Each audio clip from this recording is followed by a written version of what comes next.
called Seven Sisters. They are landlocked country. Bangladesh में जो कुछ भी हुआ है, China, Pakistan and Bangladesh may have security implications. Bangladesh চীন ও পাকিস্তানের ঘনিষ্ঠতা নিয়ে এবার সরাসরি উদ্বেগ জানালেন ভারতের প্রতিরক্ষা সর্বাধিনায়ক জেনারেল অনিল চৌহান। চীন, পাকিস্তান এবং বাংলাদেশ নিজেদের স্বার্থে একে অপরের দিকে ঝুঁকছে, আর এই প্রবণতা ভারতের নিরাপত্তা ও স্থিতিশীলতার জন্য একটি গুরুতর হুমকি হয়ে দাঁড়াতে পারে। তিনি আরো উল্লেখ করেন, ভারত মহাসাগরীয় অঞ্চলে বিভিন্ন দেশ ঋণ কূটনীতির মাধ্যমে প্রভাব বিস্তার করছে। এই ধারাটিও ভারতের জন্য বিপজ্জনক হয়ে উঠতে পারে। ভারতের গবেষণা প্রতিষ্ঠান অবজারভার রিসার্চ ফাউন্ডেশন আয়োজিত এক অনুষ্ঠানে এসব কথা বলেন তিনি। পাশাপাশি ঘন ঘন সরকার পরিবর্তন এবং সেই সঙ্গে তাদের আদর্শচ্যুতিও ভারতের জন্য চ্যালেঞ্জ হয়ে উঠছে। এই প্রবণতা বড় এক সমস্যা। ভারত ও পাকিস্তানের সর্বশেষ উত্তেজনা ও ইসলামাবাদকে বেইজিংয়ের সহায়তার বিষয়েও মন্তব্য করেন ভারতের প্রতিরক্ষা প্রধান।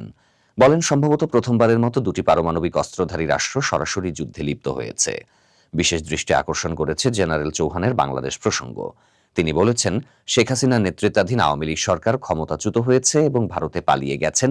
এই পরিস্থিতিতে নয়াদিল্লির সঙ্গে বাংলাদেশের সম্পর্কে ফাটল ধরেছে। অন্যদিকে চীন ও পাকিস্তানের সঙ্গে বাংলাদেশের ঘনিষ্ঠতা বাড়ছে দিন দিন। পাশাপাশি জানান, গত 5 বছরে পাকিস্তান তার 70 থেকে 80% সামরিক সরঞ্জাম সংগ্রহ করেছে চীন থেকে। জেনারেল চৌহানের বক্তব্য স্পষ্টভাবে ইঙ্গিত দেয়, দক্ষিণ এশিয়ার ভূ রাজনীতিতে বড় পরিবর্তনের আভাস। বাংলাদেশের অভ্যন্তরীণ রাজনীতি, চীন পাকিস্তান সংযোগ এবং ভারতীয় উদ্বেগ সব মিলিয়ে পরবর্তী কূটনৈতিক পদক্ষেপগুলো নজরকাড়া হতে চলেছে।